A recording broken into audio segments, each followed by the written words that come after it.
Season 2, Episode 1 describes how the podcasters Alan, Sara and Trajce met. The crew discusses the vulnerabilities of the human experience through storytelling.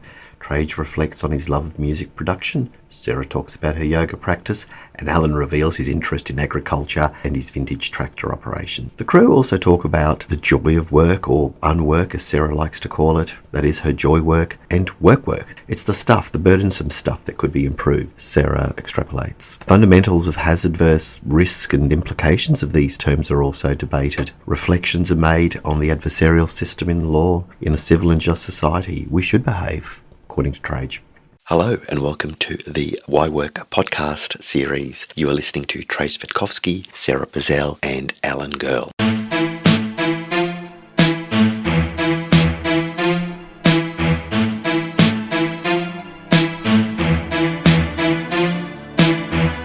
spread like a new disease. You wanna war but this ain't TV. We come in by forced entry. The mugs from Backwater Brizzy. We're on. So, Yeah. All right. What's everyone been up to? I want to reflect a little bit on our podcast, season 1. Yeah. I keep getting people asking me about, how did you guys meet? Where did this start? Oh, yes. Well, Sara, you and I met through uni and through all the academic work. And look, here we are recording. And I've known Alan a very long time, the opposite end of the bar table where we'd lock horns. But I'm curious to find out how you guys met. I can see the segue, the way I've met both of you through my two different professional lives. However, how did you two meet? Well, we share a love of food. Alan and I eat good meals. I never eat so well unless I'm eating with Alan. My life has been enriched by cuisine with Alan. Yeah, well, there you go. You're going to spend money on food, spend it well. Do it well. So, All right. but you were the state prosecutor. First of all, Alan, I think, has and still does. He's always had a very good relationship with the prosecution services. So everybody knows Alan. Everybody knows Alan. Everybody, if they don't know him, then they obviously aren't practicing in this jurisdiction. And so from time to time, there would be a case, and even if it was a matter which didn't end up going to court, our paths would cross. There'd been a few incidents. I was only just thinking about a couple, some really horrific matters, always fatalities. So wait, pause. So Trajce, you would prosecute and Alan would defend. Correct. And All right, so you're in the courtroom battling one another. Yep, and now it's funny because people... No holds bar. It's interesting because when people think of the adversarial system, it's a combat, it's a fight, it's a contest. It's not like the European inquisitorial system. No, you're pitted against each other, Colosseum-like. However, that just wasn't the case with Alan and me. That's because I was scared of you. I don't believe that. You're fighting on behalf of your clients, and I know you're the very best. So, Alan, you go for it, but you're strategic. Most of the work is done before you actually get in the courtroom. So you do all your negotiations in the weeks before, and what you aim to do is to resolve as much as you can before you get in the courtroom, and that's my style. And I think the style is a style that's based on grace and dignity. You don't need to roll the sleeves up and put the knuckle dusters on. Oh, boys, the drama is so fun. In the TV drama. No, don't worry. There have been cases where I've had to almost need to get a bit like this protector shield we've got here in the mic. I've seen spittle fly out. And I think to myself, sure, right, you're very passionate about this case, but it doesn't need to be so visceral and almost so aggressive. But, that does happen. But I assure you, with Alan, it's always been something that has been rewarding. And because there are jobs to do, it's an adversarial system. We both have our respective clients. In the case of a prosecutor, it's the model litigant and it's the state. And don't forget, the Crown is armed to the teeth with resources. So often defence teams have a very tough job because depending on how cashed up the client is, would you agree? Depends on your client. Yeah. And so Alan's side would be quite difficult, particularly if the client is a SME and if that business... A small to medium enterprise, yep. That's right. And if that business needs... Well, there's only so far they can go. So, but I kind of think in everything you do in life, you should do it with a modicum of humility and common courtesy, and because in a civil and just society, we should behave in a very hospitable way. So what I've learned about Alan is he can be very strategic. So he can be softly, quietly spoken and strategic at the same time, and then pull a punch when it comes out of left wing when you don't expect it. Comes to the side where it's really bang, and he's waited just for the right time to do that. Yes. We've worked together on matters where we've worked for the same client. Yes. And it's got to the position where they're so overborne by the demands of the inspectorate that they need to lift it to another level. That's it. And it's very difficult for small business because they do have limited resources and they do the best they can with what they have. But when we started this podcast, this was over coffee and croissants. Yep. Right? So state prosecutor, defending lawyer, you guys have gone to battle in the courtroom, as you will, whether it was quiet, strategic, and polite, no matter what. You've been on opposing sides, but you can still be mates. You can still have a beer. We're all getting together. You and I teach together, Trajce, and we're having croissants and coffee, and we're just telling stories. Yep. We're just telling stories, which is just part of humanity, isn't it? The vulnerabilities of the human experience.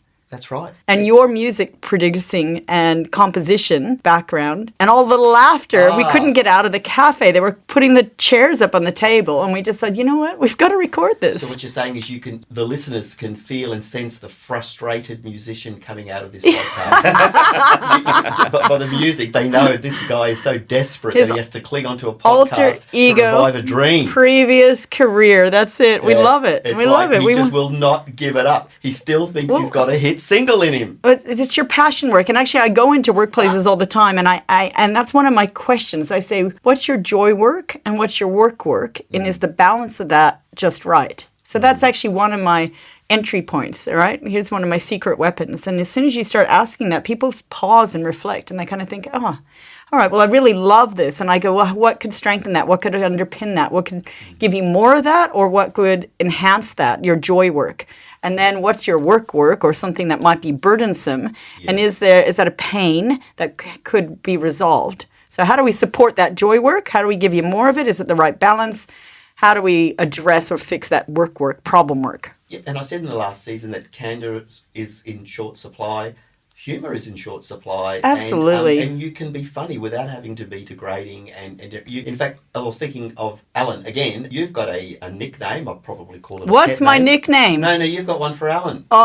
Oh, the owl. Yeah. Well, I thought you guys had a secret nickname for me. I'm like, tell me, come on. I'm working on it, but I'd like Little Miss Campy Ron. No, I'd like to augment the owl, and from here on in, you are the lawyer formerly known as Owlin. Owlin. There we go. Owlin. Yeah, have you guys? Nicknames in my life, but Owlin. Like that? But it's a pet name. I didn't put that together. I love it. Owlin. Owl. Ooh, Owlin. And I think this should be your next marketing strategy. Who are you going to call? I can't even say it. I'm laughing. Ooh, Owlin. Exactly. Look, and you can have that. It's free. Thank you. Have you guys ever done your animal? Sorry. Have you ever done your animal totem? Oh, the monkey. Are you know what I'm trying to say? Have you ever done your animal totem? Probably the monkey. Are you the monkey? Or the monkey or the organ grinder. There's all these little surveys, right? And you do your animal totem. If you haven't done it, you need to do it. And I am the river otter, and I love the river otter. Cool. It is. See, it's cool. How do you do that? Little play on your belly and lie on your back. And how do you know? How do you know? Oh, just Google what is my totem animal, and there's survey after survey, and time and time again I come back. All the important things, right? What's your astrology sign, dude? What's your sign? What's your totem? Yeah. Oh my God, that's my left-wing yoga side talking. Okay, so I have to get really. Hang on, come on, let's come out with that. Yoga master. What the heck? The yogini in me. I'm sitting here in yoga sukhasana, cross the leg pose. You guys always make fun of me in the weird postures that again. But you always have the best posture during these podcasts. So hang on. You do yoga for recreation. So my joy work, right? We're talking about joy work and work. Part of my joy work and my love work is teaching yoga and just spending time reflecting on silly stuff like what the heck my totem is and how does that fulfill my life by knowing that. I'm the spirit animal of the river otter. Playful, joyful, move around obstacles, have a little fun with it. We did notice that you love yoga. And I love yoga. Notice the name of your company. Which is, ultimately, do you remember? L'Amour Yoga. L'Amour Yoga Institute, Pty Ltd. Thank you very much.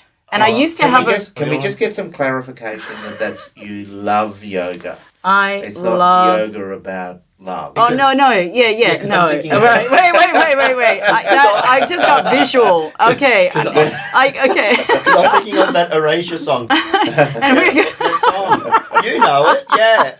Or more. But hang on, whoa, let's peel right back. We're going to be instruct. talking about some funny angles in working in brothels today. So let me, this is we're pure, not going to- this we'll is pure We'll have to check in, yoga. yeah. But so you're a yoga master, I'm instructor. a yoga instructor. I struggle with yoga and I love yoga as much as beautiful. anyone. Yep. Is there But I such a fis- thing as a yoga master? I'm sure there Guru. are Guru? gurus. Yes, that's right. That's not me. I'm just living and anchored in the real world, not sitting on a mountaintop. Still engaged I'm with. sort of imagining you floating off the chair in a minute. I can't. Because I did a CPD I'm going to show you a recently, pose that I can do, or you'll think I am floating. Okay, so.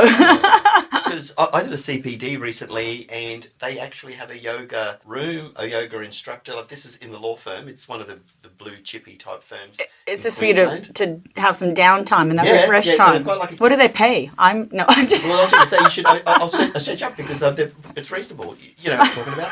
I did that CPD, and breakfast was great. I've taught all kinds of corporate yoga. I One can- of my favorite jobs in my unwork-work. So I call teaching yoga unwork-work, right? Or joy work. It's But my it's the unwork-work. embodiment. But it forces me to stop from too much cognitive stuff for a moment and just be anchored in my body. So one of my fun jobs way back when in San Luis Obispo, California, was teaching yoga, get this, to the firefighter boys.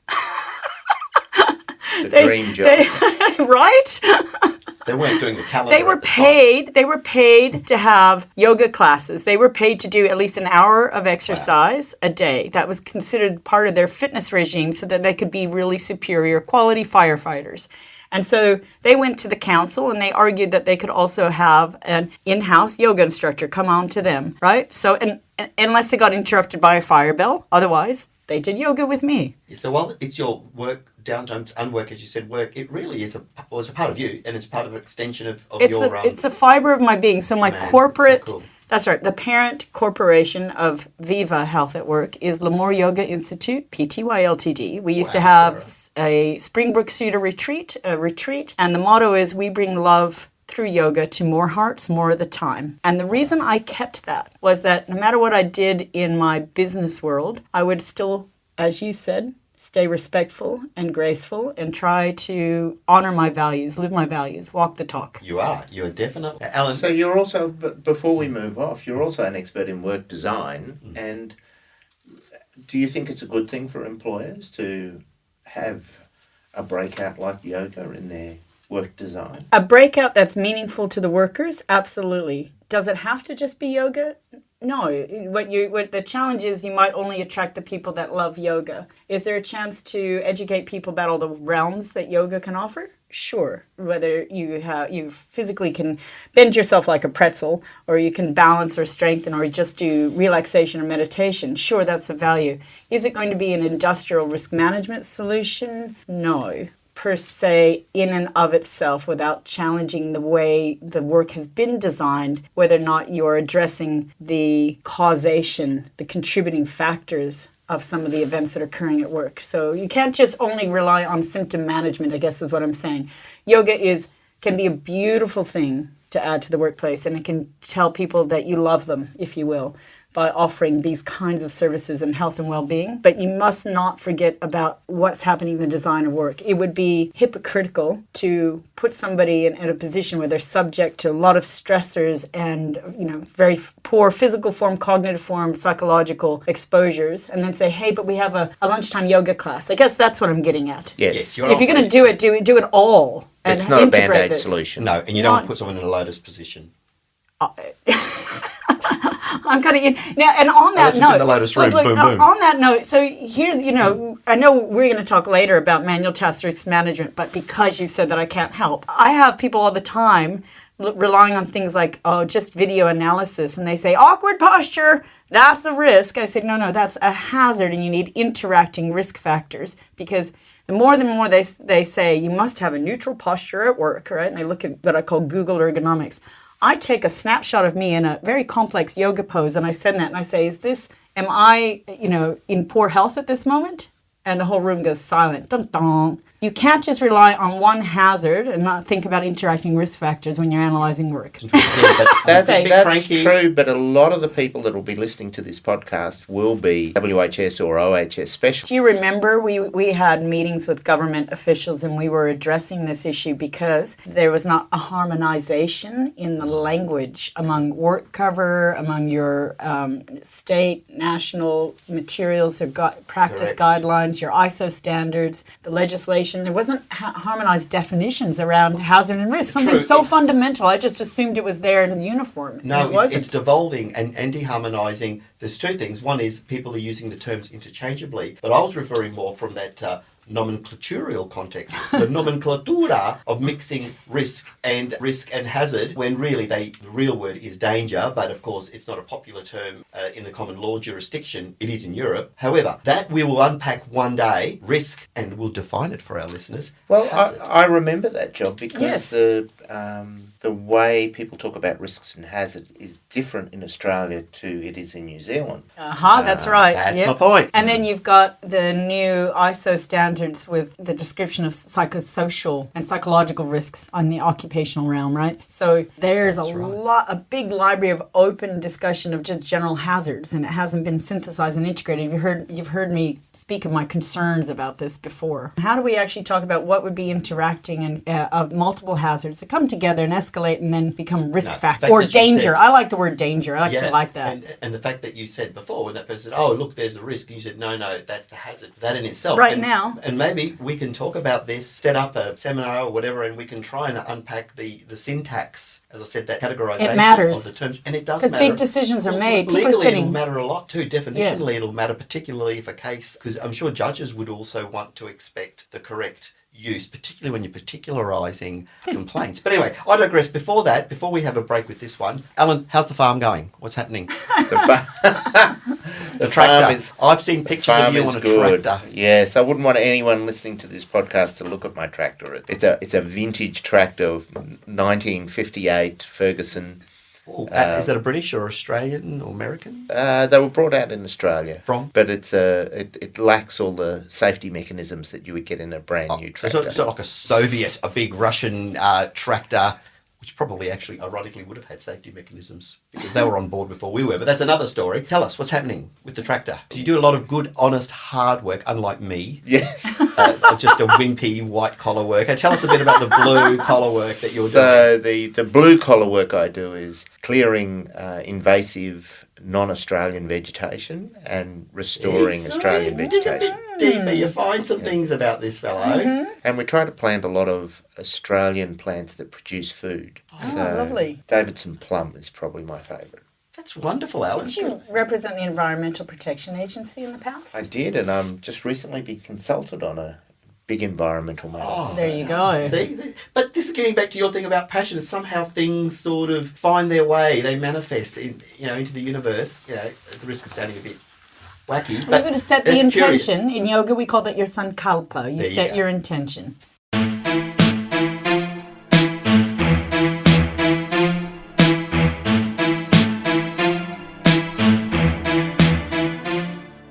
We hope you enjoyed that episode of Why Work. You've been listening to Trajce, Sara and Alan. And if you'd like to know more about some of the things we've talked about today, please subscribe. See you next time. Sabres the MC that's setting it off. DJ Code's ready, so let's battle it off. We've created super virus, 10 years in the making.